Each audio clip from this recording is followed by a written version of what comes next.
आपका पत्नी का नाम और बच्चे का नाम बोलना चाहिए ना? मैं शादीशुदा नहीं हूँ। शादी I am not married person. 23 ஏழு மேலும் 23 வயது நிரம்பினவர் இன்னும் அவருக்கு கல்யாணம் ஆகலையா, குழந்தை இல்லையா? கல்யாணம் ஆகலைன்னு குழந்தை வரும். मैं और सेवा करने के लिए पहले शादी होना चाहिए। yes yes. हाँ, My pastor is decided for Yes. yes sir. But ठीक है। it take time. God bless you। Thank you. करने देती ना बात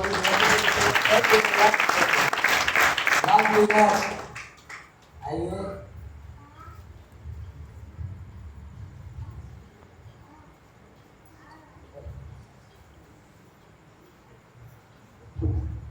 सबको जय मसीह। அனைவருக்கும் இயேசு கிறிஸ்து நாமத்தினாலே வாழ்த்துக்கள்। सभी पास्टर सर लोगों को भी जय मसीह। அனைத்து போதகர்களுக்கும் நான் நன்றி தெரிவிக்கிறேன்।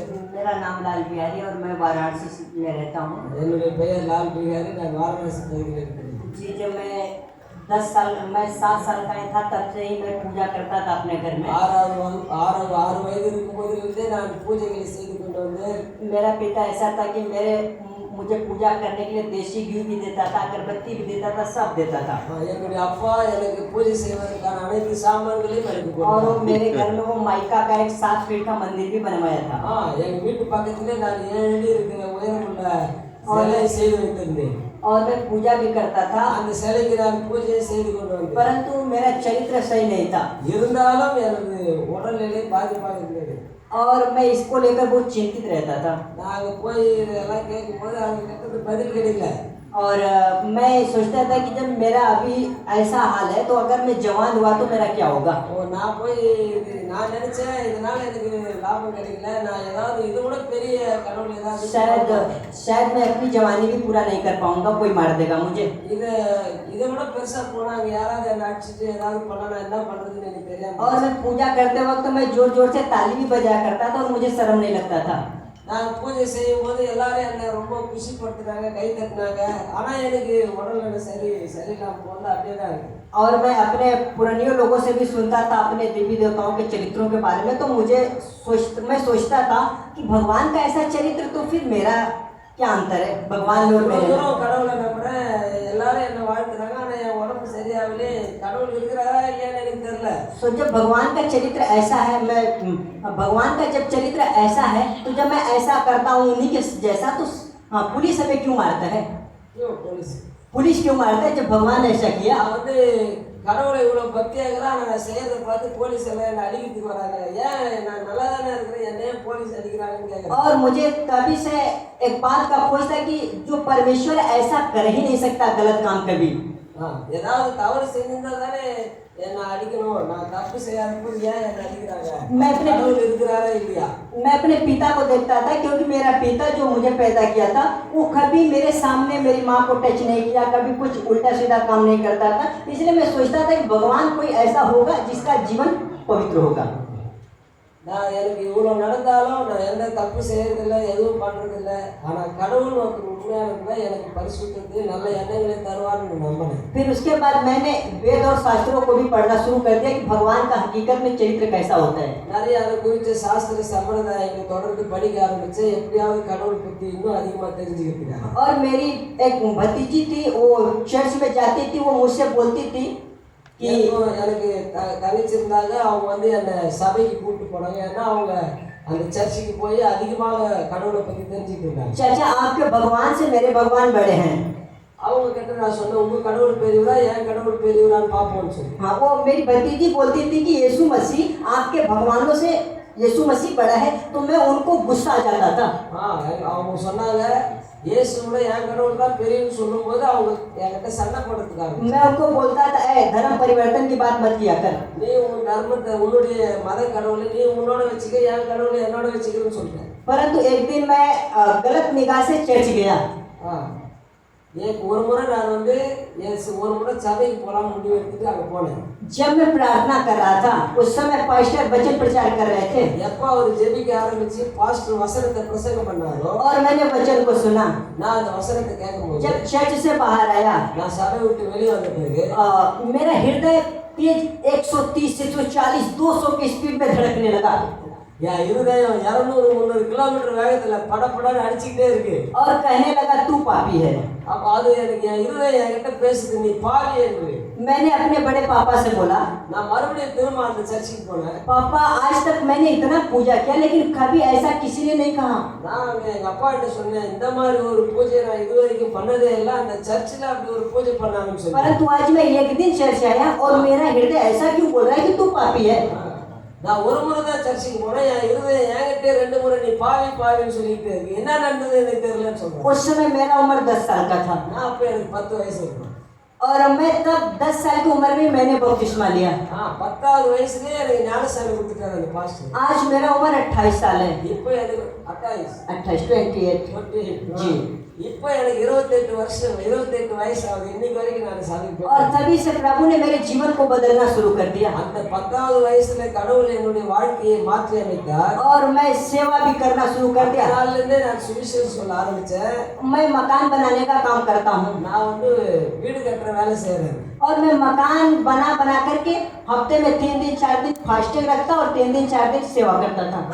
3 நாள் 4 நாள் உபவாசம் இருப்பா, அவங்க வீடு கட்டுறதுக்கு போவேன், வீடு கட்டி வேலை செய்வேன். और मुझे इन सेवा के दौरान मुझे बहुत बार धमकियां भी मिला कि मैं तुझे बंद करा दूंगा या வீடு கட்டுறதுனால எனக்கு நிறைய பணங்கள் கிடைச்சது, அதன் மூலமா நான் வாழ்க்கை நடத்த ஆரம்பிச்சேன். मैं तुझे पकड़वा दूंगा और कोई मुझे खाट पर से भी उठा देता था।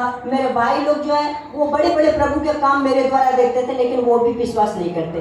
பெரிய பெரிய வேலைகளை நான் செய்த போது என் குடும்பத்தினரோ என்னுடன் பிறந்தவர்களோ கடவுள் என் கூட இருக்கிறாரு அவங்க நம்பல. நான் சொல்ற கடவுள் அவங்க நம்பல. और फिर 2018 में मेरी शादी हुई और 2018 2018 எனக்கு திருமணம் முடிஞ்சது.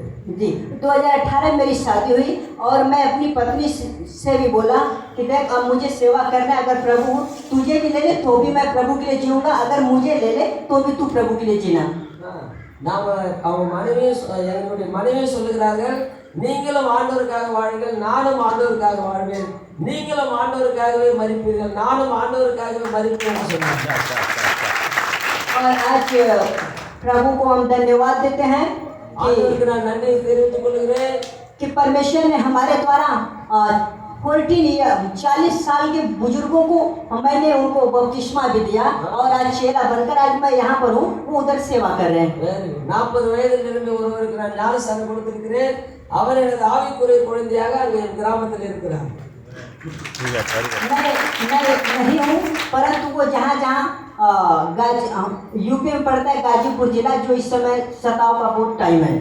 यूपी में गाजीपुर, आजमगढ़, जौनपुर, बनारस, वाराणसी, गाजीपुर, जौनपुर, आजमगढ़, चंदौली, इन सब जगहों पर எல்லா கிராமங்களிலும் நான் ஊழியத்தை செய்கிறேன். कलीसियाएं हैं और सताव भी है அங்கே சபைகளும் இருக்கிறது, அங்கே ஆட்களும் இருக்கிறார்கள். और मैं काम कर करके राजगीर का काम करके मैं सेवा करता हूँ என்னுடைய வீட்டு வேலைகளை செய்து கொண்டு இந்த ஆண்டவருடைய ஊழியத்தையும் செய்து கொண்டு வருகிறேன். और मेरी इच्छा भी है कि प्रभु मैं काम छोड़ सकता हूँ लेकिन मैं तेरी सेवा को नहीं छोड़ सकता। முழுவதுமாக வேலையை நான் விரும்புகிறேன், எப்படியாகிலும் முழு நேர ஊழியத்திற்கு வர வேண்டும், இந்த வேலையெல்லாம் விட்டுட்டுன்னு சொல்லி.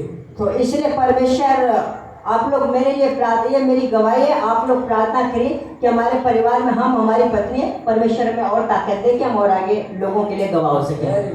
நானும் என் மனைவியும் சேர்ந்து முழு நேரமாக தேவனுக்கு ஊழியம் செய்ய வேண்டும் என்று விரும்புகிறோம். எனக்காக இதை புரிந்துகொள்கிறேன்.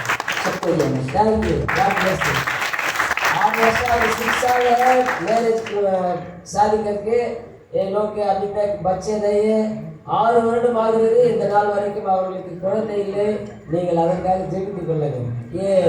ये लोग अच्छा से काम करने के लिए इन लोग के लिए प्रार्थना करने चाहिए. இவர்கள் முழு மனதோடு ஊழியத்தை செய்வதற்கு, நல்ல பிள்ளைகளை பெற்றெடுப்பதற்கு நாம் யாவரும் ஜெபிப்போம். கர்த்தர் நல்லவர். ஆமென். ஆமென். Thank you. இவங்க 2 பேருக்கு அர்ச்சனை பண்ணணும். आइए इधर आइए. ओ नहीं अमित, आइए इन लोग के लिए नाम हाथ उठा करके प्रार्थना करेंगे. हाँ पास्टर, हाँ इला कैसे समझ जाओ पास्टर शाम जी प्रार्थना करेगा आप लोग के लिए।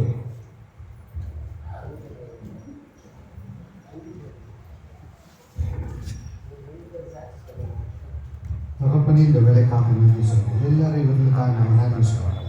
ஆண்டவர் இந்த சகோதரர்கள் மூலமாக அவர்களுடைய சாட்சியை நம்ம மத்தியில் வெளிப்படுத்தினார்.